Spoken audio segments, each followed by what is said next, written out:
ప్రత్యేకంగా వైఎస్ఆర్ కాంగ్రెస్ పార్టీ కార్యకర్తలపైన జరుగుతున్నాయి. మొన్న చూసినట్లయితే రాజశేఖర రెడ్డి గారు ఈ కడప జిల్లాకు ఆయన చేసిన రకంగా ఈరోజు ఎవ్వరు కూడా చేయలే.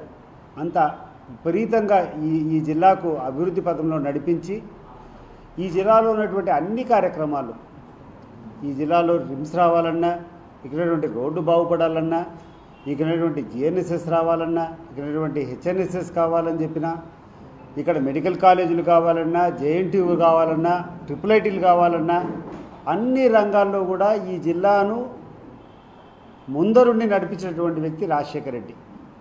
మరి అటువంటి వ్యక్తి విగ్రహాల చుట్టూ తెలుగుదేశం పార్టీ జెండాలు కట్టడం సమంజసమా? ఒకసారి అందరూ కూడా ఆలోచన చేయాలి.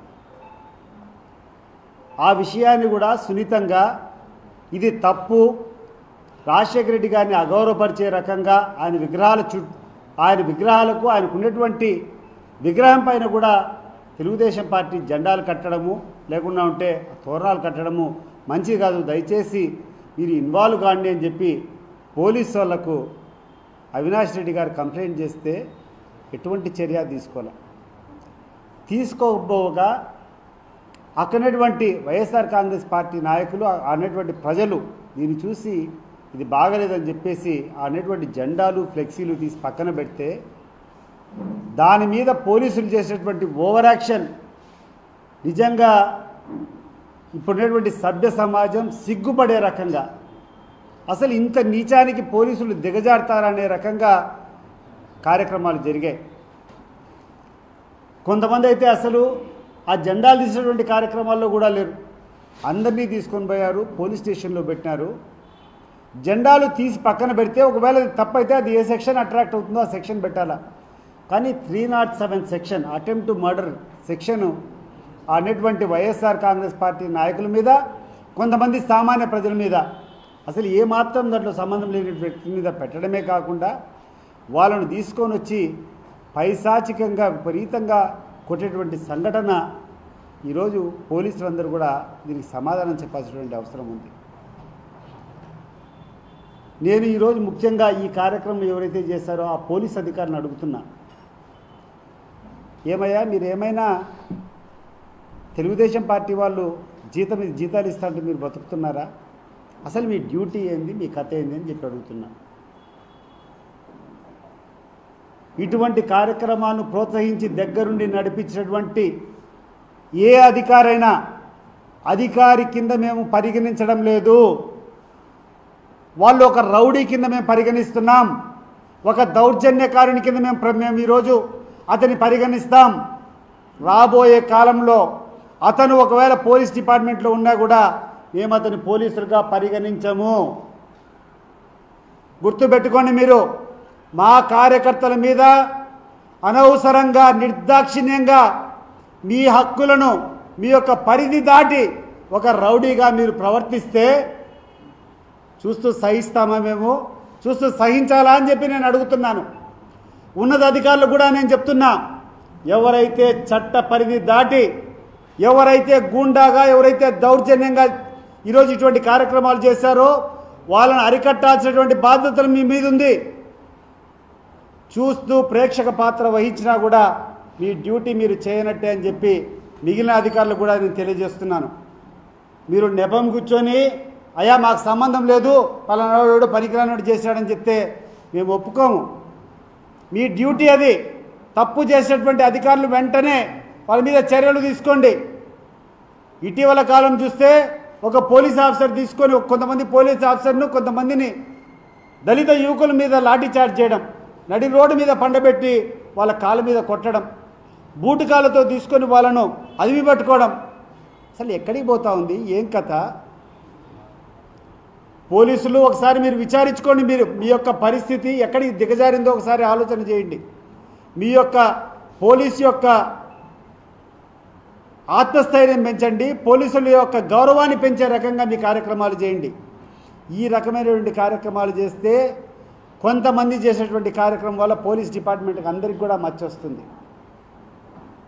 దయచేసి నేను చెప్తున్నాను, రేపు వీళ్ళ మీద ఒకవేళ వైఎస్ఆర్ కాంగ్రెస్ పార్టీ అధికారంలోకి వస్తే బాధపడినటువంటి వ్యక్తి ఏ చర్య తీసుకున్నా మీరందరూ కూడా సమర్థించాలి. ఎందుకంటే ఇది వ్యక్తిగతంగా చేశారు, మీ పరిధి దాడి చేశారు. మీ పరిధిలో లేకున్నా సామాన్యమైన ప్రజలను హింసించేటువంటి కార్యక్రమాలు చేశారు. ఇది ఫ్యాక్షనిజం కింద కాదా అని చెప్పి అడుగుతున్నా. మా ఊర్లలో చిన్న చిన్న గలాటలు జరుగుతాయి. ఒక చిన్న అవమానం ఒకరి మీద జరిగితే అది మనసులో పెట్టుకొని అతనికి సమయం వచ్చినప్పుడు ఎంత దూరమైనా పోతాడు. రాయలసీమ కల్చర్ అది. రేపు అటువంటి కార్యక్రమాలు జరిగితే దానికి బాధ్యుడు ఎవరు అని చెప్పి నేను అడుగుతున్నాను. అటువంటి కార్యక్రమాలు జరగకుండా ఉండాలంటే ఇక్కడ ఉన్నతాధికారులు వాళ్ళ మీద చర్యలు తీసుకోవాలి. వెంటనే ఇటువంటి చర్యలు జరగకుండా ఉండేటువంటి కార్యక్రమాలు తీసుకోవాలా. మహానాడు గురించి మాట్లాడతారు. మహానాడులో ఒక ఆయన కూర్చొని, ఒక యువ నాయకుడు కూర్చొని తడిసిపోతున్నాయంట. మాకు కాదయ్యా తడిసేది, గ్రామాల్లో ఉండేటువంటి తెలుగుదేశం పార్టీ కార్యకర్తలకు ఇప్పుడు తడుస్తున్నాయి. నువ్వేమో చేస్తావు, అరాచకాలు చేయమని చెప్తావు, ఈరోజు చేసుకొని వెళ్ళిపోతావు. ఒకవేళ నువ్వు అధికారం లేకుంటే హైదరాబాద్లో మకాం మారుస్తావు, హైదరాబాద్ లేకుండా ఉంటే సింగపూర్కి పోతావు. నీ దగ్గర డబ్బులు ఉన్నాయి. ఇక్కడటువంటి సామాన్య తెలుగుదేశం పార్టీ కార్యకర్తకు లేవు కదా, మరి వాళ్ళకి ఎవరు అండా? ఈరోజు నువ్వు వేసినటువంటి విష బీజము రేపు ఇదే కార్యక్రమాన్ని వైఎస్ఆర్ కాంగ్రెస్ పార్టీ నాయకులు మొదలు పెడితే, రేపు వైఎస్ఆర్ కాంగ్రెస్ పార్టీకి అధికారం వస్తే నీ తెలుగుదేశం పార్టీ కార్యకర్తలను రక్షించే దేవుడు గుర్తుపెట్టుకోండి. ఈరోజు అధికారంలోకి వచ్చిన తర్వాత మనం స్ప్రెడ్ చేయాల్సింది, మనం ఈరోజు ప్రోత్సహించాల్సింది మంచితనాన్ని ప్రోత్సహించాలా. గతంలో ఏదైనా పొరపాటు జరిగినటువంటిది మేము తిరిగి దాన్ని అటువంటి కార్యక్రమాలు చెయ్యము అని చెప్పేటువంటి పరిస్థితులు మీరు పెట్టాలా. అది తీసుకొని పోకుండా నువ్వు కూర్చొని మహానాడులో లక్షల మంది పెట్టుకొని తడిసిపోతాయంటావా? తడిసిపోయేది మాకు కాదయా. నువ్వు అన్యాయం కేసులు పెట్టు, ఇంకా 10 భరిస్తాం. కానీ రేపు అధికారం రేపు నువ్వు రానప్పుడు నువ్వు మొగోడివైతే ఈ రాష్ట్రంలో ఉండాలా. ఈ కార్యక్రమాలు రెచ్చగొట్టేటువంటి వాళ్ళందరికీ చెప్తున్నాను, మీరు మొగోళ్ళైతే రేపు అధికారం కోల్పోయిన తర్వాత ఇదే రాష్ట్రంలో మీరు ఉండేటువంటి ధైర్యం ఉంటే ఇటువంటి ప్రోత్సహించండి. మీకేం ఈరోజు కోట్లు సంపాదించుకున్నారు. ఏ కార్యక్రమం చేసినా విపరీతమైనటువంటి కమిషన్లు, డబ్బులు తీసుకొని అధికారం పోతానే వెళ్ళిపోయేదని మీరు సిద్ధంగా ఉండరు. బట్ ఇక్కడ సామాన్య కార్యకర్త యొక్క పరిస్థితి ఏంది? నిజంగా తెలుగుదేశం పార్టీ అభిమాని యొక్క పరిస్థితి ఏంది? ఒకసారి మీరు ఆలోచన చేస్తారా? వాళ్ళు నిలవగలుగుతారా? వాళ్ళ యొక్క ఆస్తులకు మీరు రక్షణ ఉండగలుగుతారా? వాళ్ళ యొక్క ప్రాణాలకు మీరు రక్షణ ఉండగలుగుతారా అని చెప్పి నేను అడుగుతున్నాను. మంచితనాన్ని ప్రోత్సహించండి, మంచిని పెంచండి. ఒకవేళ చంద్రబాబు నాయుడు గారు ఎందుకు ఈరోజు ఈ రకంగా వ్యవహరిస్తున్నాడు నాకు అర్థం కావడంలా. వాళ్ళ కొడుకు తప్పు చేస్తే, బాబు ఇది తప్పమ్మా, ఇటువంటి పరిస్థితులు వల్ల ఎవడూ బాగుపడింది లేదు, ఇటువంటి అనార్థాలను పోషించడం వల్ల ఏ ప్రభుత్వం కూడా మంచి సాధించింది లేదు, ఇది కరెక్ట్ కాదని చెప్పి చెప్పాల్సింది పోయి నువ్వు కూర్చొని ఈరోజు చంద్రబాబు నాయుడు గారు కూర్చొని ఏ కార్యక్రమం కూడా వైఎస్ఆర్ కాంగ్రెస్ పార్టీ నాయకునికి అందినట్టు జరిగితే పాముకు పాలు పోసినట్టు అని చెప్పి మాట్లాడతాడు ఆయన. ఎక్కడికి పోతుంది ఈ రాష్ట్రము? ఏంది పోతా ఉంది? అసలు ఏం స్ప్రెడ్ చేయాలనుకున్నారు మీరు? నేను ఈ మాటలన్నీ కూడా ఒక వైఎస్ఆర్ కాంగ్రెస్ పార్టీ ప్రధాన కార్యదర్శిగా మాట్లాడడం లేదు, ఒక మామూలు వ్యక్తిగా నేను మాట్లాడుతున్నా. అసలు ఎక్కడికి పోతుంది ఈ సంస్కృతి? ఎక్కడికి పోతుంది ఈ సాంప్రదాయాలు? మీరు పెట్టేటువంటి సాంప్రదాయాల వల్ల ఈ యొక్క జిల్లా యొక్క పరిస్థితి ఎట్లుంటుంది, ఈ రాష్ట్రంలో మిగిలిన ప్రజల యొక్క పరిస్థితులు ఎట్లుంటాయో ఆలోచన చేయండి. సామాన్య ప్రజలంతా మీరు చేసేటువంటి వికృత శాస్త్రం వల్ల బలిపశులు కావాలనా? మేము భయపడాలనా? ఈరోజు పోలీసులు మీరు ఇట్లా దుర్వినియోగం చేసుకుంటూ ఎవరు పడితే వాళ్ళు కొట్టించుకుంటూ పోతూ ఉంటే సామాన్య ప్రజలకు రక్షణ ఎవరు కల్పిస్తారని చెప్పు. ఈ యొక్క పోలీస్ ప్రతిష్ట ఇంత ఘోరంగా దిగజారిపోయిన తర్వాత ఈ పోలీసు యొక్క వ్యవస్థ యొక్క గౌరవం ఎవడు కాపాడతాడు చెప్పండి? నాకు అర్థం కావడంలా. ఈరోజు కొంతమంది చేరినారని చెప్తున్నారు, కొన్ని లక్షల మంది మహానాడుకు వచ్చినారు, గ్రాండ్ సక్సెస్ అని చెప్తున్నారు. What is grand success? ఇదే చంద్రబాబు నాయుడు గారు వెంటబడి నేనుండా 27 ఏళ్ళు. ఆయన అధికారం లేనప్పుడు ఇక్కడ అనేక సార్లు మీటింగులు పెట్టాం. ఈడ మీటింగులు పెడితే ఒక చిన్న కళ్యాణ మండపం తీసుకుంటే ఆ కళ్యాణ మండపంలో కూడా పట్టేటువంటి జనాలు కూడా లేరు. నిజంగా చెప్తున్నాను, నేనున్నా ఆ రోజు తెలుగుదేశం పార్టీలో యాక్టివ్గా ఉన్నాను. విపరీతంగా మేమందరి మా వాళ్ళందరినీ మొబిలైజ్ చేసి తీసుకొని వస్తే పట్టి పట్టక ఒక 1000 మంది కూడా కెపాసిటీ కళ్యాణ మండపం నిండాలంటే కష్టంగా ఉండేది. మరి ఈరోజు అధికారం ఉందని చెప్పి ఈరోజు 1,00,000 మంది అధికారం ఉంటే వస్తారు. అదే నువ్వేం డబ్బా కొట్టుకోవాల్సిన అవసరం లే. అది బలుపు కాదు, వాపు. నీ అధికారం కోసం నువ్వు ఏదైనా చేస్తే 4 రూపాయలు వాళ్తాయో 4 పనులు జరుగుతాయో అని చెప్పి అవకాశవాదులు వచ్చేటువంటి కథ. దాని గురించి నువ్వు ఆలోచన చేసేది కాదు. ఆలోచన చేయాల్సింది ఈరోజు చంద్రబాబు నాయుడు ఈ జిల్లాలో వచ్చి నువ్వు పెట్టినావు, మహానాడు పెట్టినావు. ఈ జిల్లాకి ఏం చేయాలా? ఈ జిల్లాకు సంబంధించినటువంటి మెడికల్ కాలేజ్ పులివెందుల్లో గవర్నమెంట్ మెడికల్ కాలేజ్ శాంక్షన్ అయితే 50 సీట్లు నిర్దాక్షిణ్యంగా నువ్వు వదులుకున్నావే. ఈరోజు ఎవరికి పోయినాయా 50 సీట్లు? ఈ ప్రాంతంలో ఉన్నటువంటి నిరుపేదలకు దక్కాల్సిన సీట్లు కాదా అది? నువ్వు కూర్చొని ప్రైవేట్ కాలేజీలకు అప్పచెప్తావు, అపోలో అంటావు, ఇంకోటి అంటావు. ఈరోజు అపోలో కాలేజీలో డొనేషన్ ఎంత తెలుసా మీకు? ఒకసారి హైదరాబాద్లో పోండి, ₹1,00,00,000 పైన డొనేషన్ కట్టాలా? ₹1,00,00,000 పైన డొనేషన్ కట్టాలా? పోస్ట్ గ్రాడ్యుయేషన్ పోతే 3 కోట్లు 4 కోట్లు పోస్ట్ గ్రాడ్యుయేషన్కి సీట్లు కావాలంటే 4 కోట్లు డొనేషన్ కట్టాలా? మరి అటువంటి వ్యక్తుల మీద, ప్రైవేట్ వ్యక్తుల మీద పెడుతుండవే, గవర్నమెంట్ కాలేజీ వచ్చినటువంటి పరిస్థితి తీసుకొని పెడుతున్నావే. ఏం చేస్తావు ఈ జిల్లాకు? ఈరోజు జిఎన్ఎస్ఎస్ నుంచి హెచ్ఎన్ఎస్ఎస్కు లింకప్ ప్రాజెక్ట్ కాలేటివాగు ద్వారా వేంపల్లి దగ్గర నుంచి లిఫ్ట్ ఇరిగేషన్ స్కీమ్ జరుగుతూ ఉంది. ఆల్మోస్ట్ అంతిమ దశలో ఉంది. ఈ ప్రభుత్వం పోయినప్పటి నుంచి పనులన్నీ ఆపేస్తావు. ఏం చెప్పాలనుకున్నా ఈ జిల్లా ప్రజలకు నువ్వు చెప్పు. ఈనటువంటి తెలుగుదేశం పార్టీ నాయకులకు అందరినీ కూడా అడుగుతున్నా. నేను కూడా తెలుగుదేశం పార్టీ ఉన్నప్పుడు, తెలుగుదేశం పార్టీలో నేను ఉన్నప్పుడు, తెలుగుదేశం పార్టీ అధికారంలోకి వచ్చినప్పుడు ఒక బాధ్యతగా తీసుకొని ఈ జిల్లా యొక్క ప్రజలు బాగుపడాలా, ఏ పార్టీ అధికారంలో ఉన్నా కూడా జిల్లా ప్రజలకు అభివృద్ధి ఫలాలు అందించాలని చెప్పి ఆ రోజు గడ్డం పెంచుకొని పోరాటం చేసి ప్రాజెక్టులన్నీ కంప్లీట్ చేసిన. మీరు ఆ రకంగా కంప్లీట్ చేయండి. ఈరోజు మాదేదో గ్రాండ్ సక్సెస్ అంటున్నావు. తెలుసో తెలియకో నీకు ఇచ్చిన అధికారం, నీకు ఇచ్చినటువంటి అధికారానికి అధికారం పరమావధి కాదు. నీకు ఇచ్చినటువంటి అధికారంలో ఏమేం పనులు మేము ప్రజలకు చేయగలిగినాం చెప్పినటువంటి రోజు నువ్వు స్వేచ్ఛగా హ్యాపీగా బతకచ్చు. అంతేగాని ఈరోజు పెద్ద లక్షల జనం వచ్చినారంటే అధికారం ఉంది కాబట్టి, నువ్వు డబ్బులు ఖర్చు పెట్టినావు కాబట్టి, తోలినావు కాబట్టి వచ్చినారు. అదే పరిస్థితి ఒక 5 సంవత్సరాలు వెనకేసుకో. ఒక 5 సంవత్సరాల వెనకలు ఇక్కడ కడపలోనే మీటింగ్ పెడితే ఎంతమంది వచ్చినారు ఒకసారి క్లిప్పింగ్ తీసుకొని చూసుకుంటే మీకు అర్థమవుతుంది. ఇది వాపా బలుపా మీకు అర్థమవుతుంది. అధికారం ఉందని చెప్పి 1,00,000 మంది తోలినంత మాత్రం గొప్ప కాదు. ఈ అధికారం ఉండేటప్పుడు ఈ యొక్క గాలేరు నగరి సుజల స్రవంతి నుంచి హెచ్ఎన్ఎస్ఎస్ జరిగేటువంటి లింక్ ఏదైతే కాలేటిబాగులో ఉందో అది ఎందుకు కంప్లీట్ కాలేదు? ఎందుకు ఈ రోజుకి ₹1 పన్ను కూడా చేయలేదు? మీరందరూ కూర్చొని సమన్వయం చేసుకొని ఇక్కడటువంటి ఆ ముఖ్యమంత్రి మీద ప్రెజర్ పెట్టి ఇది మా ప్రాంతానికి సంబంధించినటువంటి పని, దీన్ని ఎందుకు కంప్లీట్ చేయవు, దీన్ని కంప్లీట్ చేయాలని చెప్పి ఫండ్స్ తీసుకొని వచ్చి కంప్లీట్ చేయి. అసలు మా పులివెందుల్లో ఉన్నటువంటి మెడికల్ కాలేజీ ఎందుకు సార్ మీరు ఆపుతారు? ఈ కాలేజీలో ఈ పనులు జరిగితే ఇక్కడటువంటి పేద ప్రజలకు అందరికీ సీట్లు వస్తాయి కదా, దీన్ని ఎందుకు మీరు గవర్నమెంట్ కాలేజీగా ప్రకటించకుండా ప్రైవేట్కి ఎందుకు ఇస్తున్నారని చెప్పి పోరాటం చేయి. అప్పుడు మేము కూడా ఈ తెలుగుదేశం పార్టీ నాయకులను ఒప్పుకుంటాం.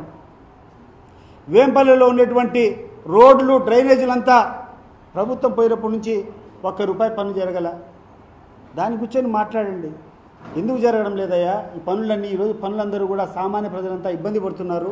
రోడ్లు సగం తొగిపెట్టినారు, ఈరోజు అవన్నీ కూడా నిలిపేసినారు అని చెప్పి అడిగితే దాన్ని మేము కూడా సహకరిస్తాం. ఇది వదిలిపెట్టి కూర్చొని తడిసిపోతాయంటే ఏందా తడిసిపోయేది? నేను టోన్లో కొన్ని 1,00,00,000 మందిని చూసినాం, ఒక బొచ్చంతా చూసినాం. ఏం చేస్తావు మహా అయితే? ఏం చేస్తావు లోకేష్? నాకు అర్థం కావడంలా. లోపల పెడతావా, కొడతావా, చంపుతావా? ఎంతమందిని చంపుతావు, ఎంతమందిని కొట్టిస్తావు? రేపు నీ పరిస్థితి ఏంది అని చెప్పి నేను అడుగుతాడా. నీకు ధైర్యం ఉంటే నువ్వు కొట్టించు. బట్ నీకు అదే ధైర్యం ఉంటే రేపు నీకు అధికారం లేనప్పుడు నువ్వు మొగోని మాదిరి ఈ రాష్ట్రంలో నిలబడుకుంటే ఆ రోజు వచ్చి నీకు సాష్టాంగం పడతాను నేను. ఆ రోజు పడే కష్టాలు నువ్వు కాదు. విపరీతంగా సంపాదించుకున్నావు, వెళ్ళిపోతావు నువ్వు ఈ రాష్ట్రం వదిలిపెట్టి. రేపు ఈ రాష్ట్రంలో ఉన్నటువంటి తెలుగుదేశం పార్టీ కార్యకర్తల యొక్క పరిస్థితి ఏంది అని చెప్పి నేను అడుగుతున్నాను. నువ్వు ఏదో గొప్పలు కొట్టుకుంటాండవు, డైవర్షన్ పాలిటిక్స్. ఈరోజు కూర్చొని రోజుకొకటి లేని ఆరోపణలు చేసుకొని జగన్మోహన్ రెడ్డి ఇట్లా చేసినాడు, రామచంద్రారెడ్డి ఇట్లా చేసినాడు, కాకాని గోవర్ధన్ రెడ్డి ఇట్లా చేసినాడు, లేకుండా అంటే వంశీ ఇట్లా చేసినాడు, రోజుకొని జైలు పంపిస్తాడు. నిన్ను పంపించడం మొదలు పెడితే ఈ జిల్లాలోని నాయకుల యొక్క చరిత్ర ఒకసారి ఏం జరుగుతుంది ఈ కార్యక్రమం ఈరోజు ఈ జిల్లాలో రాష్ట్రంలో ఏం జరుగుతుంది? పైన కూర్చొని అమరావతిలో విజయవాడలో కూర్చొని పైన ఉండేటువంటి వనరులన్నీ నువ్వు దోచుకుంటున్నావు. ఇక్కడ కూర్చొని ఒక చిన్న పర్మిషన్ కావాలన్నా ఇక్కడ స్థానికంగా ఉన్నటువంటి నాయకులు ఏ రకంగా ఈయనటువంటి ప్రజలను దోచుకుంటున్నారు ఒకసారి నువ్వు జవాబు చెప్పు అని చెప్పి నేను అడుగుతున్నాను. ఎవడైనా ఒకడైనా మిగులుతాడా? ఈరోజు ఇక్కడ పత్రికా విలేకరులు అందరినీ అడుగుతున్నాను. ఇక్కడటువంటి కడపలో ఇక్కడటువంటి ఈ రాష్ట్రంలో ఉన్నటువంటి ప్రతి ఒక్క ఎమ్మెల్యే ఏం పనులు చేస్తున్నారు? ఇక్కడ ఎవడైనా తప్పించుకొని పోయేదానికి ఉందా నేను చెప్తాండా? దాని గురించి ఆలోచన చేయండి. మీరు మంచి పనులు చేయండి. ఇప్పటికైనా కళ్ళు తెరచండి. కక్ష సాధింపు చర్యలు మానుకోండి. వీలైతే మంచి చేయండి. మంచి చర్యలు ఎవడు చేసినా కూడా ఆ కార్యక్రమాన్ని పూర్తి చేసేటువంటి కార్యక్రమాలు చేయండి. భయపడించాలని ప్రయత్నిస్తే ఏం భయపడతామని చెప్పు? మహా అయితే 2 కొడతారు, 5 మంది భయపడతారు, 10 మంది భయపడతారు. ప్రపంచంలో ఉండే వాళ్ళందరూ భయపడతారా? దేశంలో ఉండే వాళ్ళందరూ భయపడతారా? ఈరోజు 4 రోజులు ఎందుకు లేబా అని చెప్పి ఇబ్బంది పడతామని చెప్పి అడ్జస్ట్ కావచ్చేమో, బట్ ఎప్పటికీ ఇట్లా ఉండదు. నేను చూసిన రాజకీయాలు ఎప్పుడూ రాజకీయాలు ఒకటే ప్రకారంగా ఉండవు. నేను చంద్రబాబు నాయుడు గారు 2014 నుంచి 2019 వరకు ఆయన ప్రభుత్వంలో నేను కూడా డిప్యూటీ చైర్మన్గా పనిచేశా. ఆ రోజు చేసిన కార్యక్రమాలతో పోలిస్తే ఈరోజు మైనస్ కార్యక్రమాలు జరుగుతున్నాయి. ఆ రోజు నిజంగా అంతో ఇంత డెవలప్మెంట్ జరిగింది. ఆ రోజు కొన్ని పెండింగ్ ప్రాజెక్ట్స్ కంప్లీట్ చేశారు. ఆ రోజు కొన్ని స్కీమ్స్ వచ్చినాయి. కానీ ఈరోజు ఏం జరుగుతుంది? 2024 నుంచి ఈ 1 సంవత్సర కాలంలో నువ్వు చేసింది ఒకటి ఏదన్నా ఉంటే పెన్షన్ యొక్క కార్యక్రమాలు 1000 రూపాయలు పెంచినావు. 1000 రూపాయలు పెంచడం వల్ల నువ్వు ఒక 60 లక్షల మందికి పెన్షన్ పెంచిండొచ్చు. కానీ ఈ రోజు వరకు 2024లో నువ్వు అధికారం వచ్చినప్పటి నుంచి ఇప్పటి వరకు ఒక్క కొత్త పెన్షన్ ఇచ్చినావా? ఒక్క కొత్త పెన్షన్ ఎవరికైనా ఇచ్చినావా? దాదాపు 4-5 లక్షల మంది చనిపోయిన వాళ్ళు ఉన్నాయి. ఆ చనిపోయిన వాళ్ళైనా నువ్వు ట్రాన్స్ఫర్ చేయగలిగినావా? ఇవాళ సో నువ్వు గొప్పగా చెప్పుకుంటావు పెన్షన్ పెంచినా అంటున్నావు, అది ఉపయోగం లేదు. ఇంకొకటి రెండవది గ్యాస్ ఇచ్చినామంటాడు. నీకు సవాల్, బస్తీమే సవాల్. ఏ ఊరికి కావాలంటే ఆ ఊరికి పోదాం రా. 100% వచ్చిందా? సగం మందికి ఈ యొక్క గ్యాస్ వచ్చేటువంటి సబ్సిడీ రాలా. వాళ్ళు ఎవరికి చెప్పాలో చెప్పాలా. ఈరోజు నీ టోల్ ఫ్రీ నెంబర్ ఏమైందో మాకు అర్థం కాలే. ఇంకా నీ సూపర్ 6 గురించి ఎవరిని అడగాలనో అర్థం కావడంలే. మరి ఇంత ఫెయిల్యూర్ నువ్వు అయిపోయి 24 గంటల అబద్ధాలు చెప్పి ప్రజలను ఇంత భ్రమలో పెట్టి ఏంటియో చేస్తాం చల్లగా బతికే వాళ్ళకందరికీ కూర్చొని 1 రూపాయి వచ్చాను నేను 2 రూపాయలు ఇస్తానని చెప్పి రూపాయి లేదు 2 రూపాయలు లేదు. ఈరోజు ఏమీ లేకుండా వాళ్ళ యొక్క ఉసురు కొట్టుకుంటాడవే. ఎట్టొస్తావు నువ్వు అధికారంలోకి? నువ్వు చెప్పు, ఏ రకంగా నువ్వు అధికారంలోకి రాగలుగుతావు? అంతో ఇంతో పని చేసినప్పుడే 153 సీట్లు వచ్చినాయి వైఎస్ఆర్సీపీకి. ఈరోజు ఇంత అన్యాయాలు జరుగుతుంటాయి, ఇన్ని అక్రమాలు జరుగుతుంటాయి. ఎక్కడ చేసినా దోపిడీ జరుగుతూ ఉంది. ఎక్కడ జరిగినా ఈ యొక్క ప్రభుత్వ వనరులు దోచుకుంటున్నారు. ప్రభుత్వ వనరులు పక్కన పెట్టు. ఒక సామాన్యుడు ఒక చిన్న వ్యాపారం జరగాలంటే ప్రతి ఒక్కరి దగ్గర రౌడీ మామూలే. వెంచర్ వేయాలంటే డబ్బులు, ఒకటి హోటల్ నడుపుకోవాలంటే నాకు డబ్బులు, లేకుండా అంటే నువ్వు మూసుకో. విద్యాసంస్థలు నడుపుకోవాలి, బాడీలు ఇవ్వాలంటే నాకు డబ్బులు. ఏం జరుగుతుంది ఇక్కడ మీరు చెప్పండి? ఏ నియోజకవర్గంలో ఎక్కడ ఏ నాయకుడు నిజాయితీగా ఉంటాడో నాకు చెప్పాలి. నాకు ఒక్క నాయకుని పేరు చూపించిదో this leader is above corruption అని చెప్పండి నాకు. నువ్వు కూర్చొని కరప్షన్ ఛార్జెస్ మీద నువ్వు అందరినీ లోపలేస్తావా? హాస్యాస్పదంగా లేదా ఇది? ఎంతమందిని వేస్తావా నువ్వు లోపల? నీ వాళ్ళ పరిస్థితి ఏంది రేపు చెప్పు. నీ వాళ్ళు ఏమైనా ఉన్నతంగా ఉన్నారా? నీ వాళ్ళ గురించి పక్కన పెట్టు, నీ కథ చెప్పు. అసలు ఈరోజు అమరావతిలో అనేక కార్యక్రమాలు జరుగుతున్నాయి. డెవలప్మెంట్ పేరుతో అనేక వర్కులు నువ్వు పిలిచినావు. ఈ వర్కులన్నీ నేను ధైర్యంగా చెప్తున్నా 20% లెస్, 20% తక్కువకు నేను చేసేదానికి సిద్ధం. అప్పచెప్తావా? ప్రభుత్వ ఖజానాకు 20% నేను ఆదా చేస్తాను రెడీగా, నాకు ఇస్తావా? అన్నీ మ్యానిపులేటెడ్. నీ ఇష్టం కానీ నీకు ఎవడు కావాలనుకుంటే వాళ్ళకి ఇచ్చుకున్నావు మంగవాదులకు. కరప్షన్ కాదా అని చెప్పి నేను అడుగుతున్నా. 1,00,000 కోట్ల పైన నువ్వు ఒక్క రాజధాని పైనే పెడితే మిగిలిన ప్రాంతాలంతా ఏమి కావాలా? ఏమి నీకు రాజధాని ఒకటే మక్కువ, రాజధాని ఒక్కదాని మీదనే మక్కువ ఎందుకు నేను అడుగుతున్నాను. నాకు అర్థం కావడంలో ప్రజలకు అందరికీ రకరకాలు కూర్చొని రాజధాని ఏముంది రాజధానిలో? ఏముంటుంది రాజధానిలో? ఒక సెక్రటేరియట్ ఉంటుంది, ఒక అసెంబ్లీ ఉంటుంది, హెడ్ ఆఫ్ ది డిపార్ట్మెంట్స్ యొక్క బిల్డింగ్స్ ఉంటాయి, అంతేనా? ఇంకేమన్నా ఉంటుంది రాజధానిలో? మిగతా అన్నీ కూడా ప్రైవేట్ పరంగా పెరగాల. అక్కడటువంటి జనాలు ఇవన్నీ వచ్చిన తర్వాత people will develop the capital. నువ్వే డెవలప్ చేసేదానికి నువ్వు చేయాల్సిందంతా ఒకటి ఏంటంటే ఆడ కావాల్సినవి 4 బిల్డింగ్లు కట్టించాలా. దానికోసం నీకు 1,00,000 కోట్లు నువ్వు రుణాలు తీసుకొని, నువ్వు తీసుకునే 1,00,000 కోట్ల రుణాలు ఆ ప్రాంతం వాళ్ళు ఒక్కటే కడతారా? మేమందరం కట్టాల్సిన అవసరం లేదా? మేము కట్టిన పనులన్నీ అడిగిపోతాయి. ఇప్పుడు మేము కట్టిన పనులన్నీ ఈ ప్రాంతంలో కడపలో ఉండేటువంటి వాళ్ళు, చిత్తూరులో ఉండేటువంటి వాళ్ళు, శ్రీకాకుళంలో ఉండేటువంటి వాళ్ళు వీళ్ళందరూ ఎందుకు కట్టాలండి పన్ను? 1,00,000 కోట్ల అభివృద్ధి ఒకటే ఒక ప్రాంతంలో చేసి నువ్వు లోన్లు తెచ్చుకుంటే ఆ లోన్లన్నీ కట్టాల్సింది మిగతా వాళ్ళందరూనా? అసలు ఎక్కడ నువ్వు చెప్పేదానికి నువ్వు చేసేదానికి అర్థం ఉందా? రోజుకొకటి చూస్తూ ఉంటే అసహ్యంగా ఉంది. ఎన్ని రోజులు చేస్తావే నువ్వు జగన్మోహన్ రెడ్డి యొక్క నామస్మరణము? ఈరోజు నువ్వు మహానాడు పెట్టుకుంటే నీ మహానాడులో నీ యొక్క గొప్పతనము ఎన్టీఆర్ గారి పేరు కంటే ప్రతి నిమిషము జగన్మోహన్ రెడ్డి పేర్లు కొన్ని 100 సార్లు చెప్పింటారు అని తిట్టేదానికి. నువ్వు ఎంత తిడితే అంతకు 10 అంతల గ్లామర్ పెరుగుతుంది ఆయనకు. నువ్వు వస్తే ఒక రాడు, నువ్వు మీటింగ్ అని చెప్పినప్పుడు ఒక 1000 మంది రాలే. ఈరోజు అపోజిషన్ పార్టీలో జగన్మోహన్ రెడ్డి ఏ ఊరికి పోయినా, ఎక్కడ అడుగు పెట్టినా, ఎక్కడ కాలు మోపినా వేలకు లక్షలకు మంది ప్రపంచం మాదిరి వస్తాను. అసలు మీరు చూసారు అవన్నీ. ఏ ప్రాంతం లేకపోయినా ఒకరిని పరామర్శించాలని జైలుకు పోయినా అదే పరిస్థితి, ఒక పెళ్లికి పోయి ఎవరన్నా దీవించాలన్నా అదే పరిస్థితి, ఎవరన్నా ఒక రైతు ఎక్కడన్నా ఇబ్బంది పడుతూ ఉండి ఏదైనా ఒక విషయం మీద ఎక్కడికన్నా పోయి వాళ్ళని కనుక్కుందామని చెప్పి పోయినా ఇదే పరిస్థితి. మొన్న ఒక వీర జవాన్ చనిపోతే అనంతపురం జిల్లా పోతే వేల మంది రోడ్లు పట్టడంలా. మన ఒక వైఎస్ఆర్ కాంగ్రెస్ పార్టీ కార్యకర్త మీద దాడి జరిగిందని రాప్తా నియోజకవర్గం పోతే ఎక్కడ రోడ్లు పట్టలేదు. మీరు చూశారంతా. వంశీని అరెస్ట్ చేశారని చెప్పి జైల్లో ఆయన పరామర్శించిపోతే రోడ్లు పట్టడంలా. అది జగన్మోహన్ రెడ్డి. అదే నువ్వు అపోజిషన్లో ఉంటే నీ పరిస్థితి ఒక క్లిప్పింగ్ది తెలుస్తుంది. నీ బండారం నీకు ఎంత యొక్క ప్రజాదరణ ఉందో. నువ్వేమన్నా అనుకుంటాడేమో తిరిగి అధికారంలోకి వస్తానని చెప్పి. కళ్ళలో కూడా నీకు కాదు. నువ్వు ఎంత పెట్టుకుంటావో పెట్టుకో, నువ్వు ఎన్ని తప్పుడు కేసులు పెట్టుకుంటావో పెట్టుకో. నేను ఈరోజు ఈ యొక్క ప్రెస్ మీట్ ద్వారా వైఎస్ఆర్ కాంగ్రెస్ పార్టీ శ్రేణులకు అందరికీ కూడా చెప్తాండ, వీళ్ళు పెట్టేటువంటి కేసులన్నీ మోసుకుందాం. దయచేసి ఎవడు భయపడద్దండి. ఏం చేస్తాడు? ఎన్ని రోజులు లోపల పెడతారు? వీలైతే రాబోయే కాలంలో ఇదే పరిస్థితి మొదలు పెడితే జైల్ బారో కార్యక్రమానికి పిలుపు చేయాలని కూడా మేము అనుకుంటున్నాం. ఎంతమంది పెడతారు? పెట్టుకో నీ జైళ్ళల్లో. ఏం చేస్తారో చూసుకుందాం. ఎక్కడికి పోతున్నాం? ఏమి కథ? అసలు చంద్రబాబు నాయుడు గారంటే కొంత పరిణితి కలిగినటువంటి నాయకుడు, దేశానికే దిశానిర్దేశం ఇవ్వగలుగుతాడని చెప్పేటువంటి ఒక ఫోబియాలో జనాలు ఉన్నారు. మరి అటువంటి స్థాయి నాయకుడు ఈరోజు నీ కొడుకు ఏమైనా నీ కొడుకు తప్పు చేస్తే నీ కొడుకుని దండించాల్సింది పోయి నువ్వు ఆయనకు వంత పడతావా? Red book రాజ్యాంగమా? ఎవడయ్యా నీకు చెప్పింది? దేర్ ఇస్ ఓన్లీ భారతదేశ రాజ్యాంగం ఒకటే ఉంది, constitution of India. Only that will prevail. నీ కొడుకు నువ్వేమైనా చేసినావంటే వినాశకాలం వస్తే విపరీత బుద్ధి ఉంటుంది అంటారు. ఈ విపరీత బుద్ధి వచ్చి నువ్వు చేస్తున్నావు. నీ ధైర్యం బహుశా ఒకటి ఏంటంటే అవినీతి డబ్బు చాలా ఎక్కువ ఉంది.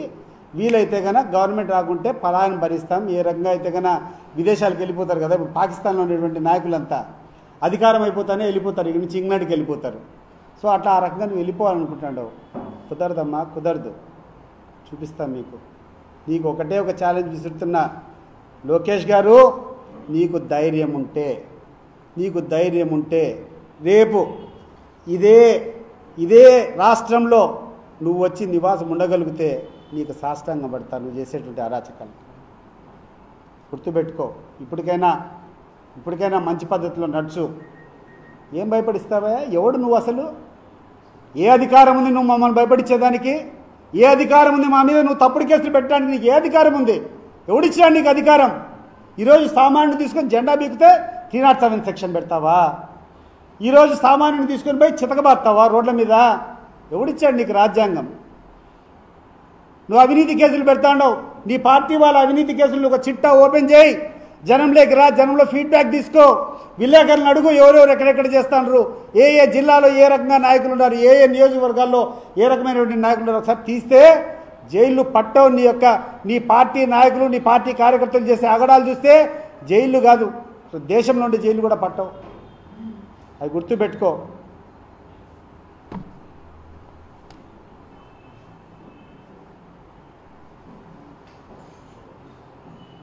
Anything sir? Any questions from anybody?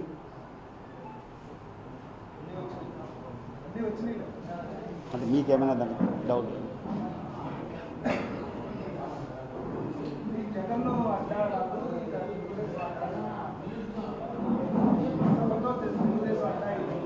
అదే ఇప్పుడు అధికారం ఉంది కదా అని చెప్పి నేను అదే చెప్తున్నా. ఇది బలుపు కాదు, వాపు మాత్రమే. నీకు ఈరోజు అధికారం ఉందని చెప్పి నువ్వు డబ్బులు పెట్టుకొని అన్ని పక్కల నుంచి తోల్తే వచ్చేటువంటి జనము. నీ యొక్క నిజమైన బలం ఏంది అంటే నువ్వు అధికారం లేనప్పుడు ఈ జిల్లాకు పర్యటన చేసేటప్పుడు ఎంతమంది వచ్చినారో నీ క్లిప్పింగ్స్ నువ్వు చూస్తే నీకు తెలుస్తుంది. అది నీ బలం. ఈరోజు మేము అధికారంలో లేము. ఈరోజు మా జగన్మోహన్ రెడ్డి వస్తాడు, చూస్తారా మీరు? ఒక పిలుపియ్యడు, ఒక వ్యాన్ పంపించాడు, ఒక కారు పంపించాడు ఎవరికి తోలేదానికి. ఆయన వస్తే ఎట్లొస్తారు జనం చూద్దాం. అది ప్రజాదరణ అంటే. ప్రజాదరణ అంటే ఇక్కడ ఈ ప్రాంతం వాసులకు కానీ ఈ రాష్ట్రానికి కానీ నువ్వు చేసేటువంటి సహాయము, ఈ ప్రజల్లో కష్టాల్లో నువ్వు చేసేటువంటి కాంట్రిబ్యూషన్నే తీసుకుంటాడు తప్పితే ఈరోజు జనం తోలితే ఏమొస్తుంది చెప్పు? ఈరోజు ఈ ప్రాంతంలో ఉన్నటువంటి అన్ని ప్రాజెక్టులు రాజశేఖర రెడ్డి గారు చలవో, లేకుండా ఉంటే జగన్మోహన్ రెడ్డి గారు చలవో. కాదంటావా నువ్వు? నీ యొక్క బ్రాండ్ ఏముంది చెప్పు? ఈ జిల్లాకి ఏం చేస్తావు నువ్వు? అదే నేను స్టీల్ ప్లాంట్ గురించి స్టార్ట్ చేస్తామని. ఈ 1 year ఏమైంది? ఈ 1 year ఎందుకు స్టాప్ చేస్తావు నువ్వు? ఈ 1 year స్టాప్ చేయాల్సినటువంటి అవసరం ఏముంది? ఇక్కడ కడపలో ఉన్నటువంటి సెజ్ ఒకటి శాంక్షన్ అయింది, దానికి జీవో ఒకటి ఇచ్చినారు. ఇక్కడ తీసుకొని ఇక్కడ ఉన్నటువంటి సెజ్ని తీసుకొని వచ్చి అమరావతికి ట్రాన్స్ఫర్ చేస్తున్నామని మీరందరూ చూసింటారు. అది జీవో నెంబర్ 56.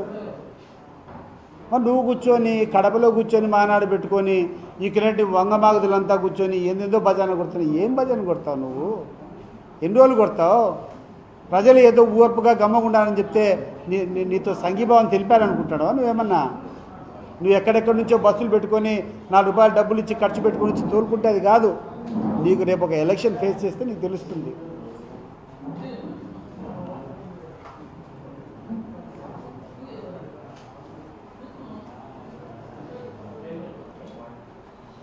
ఓకే.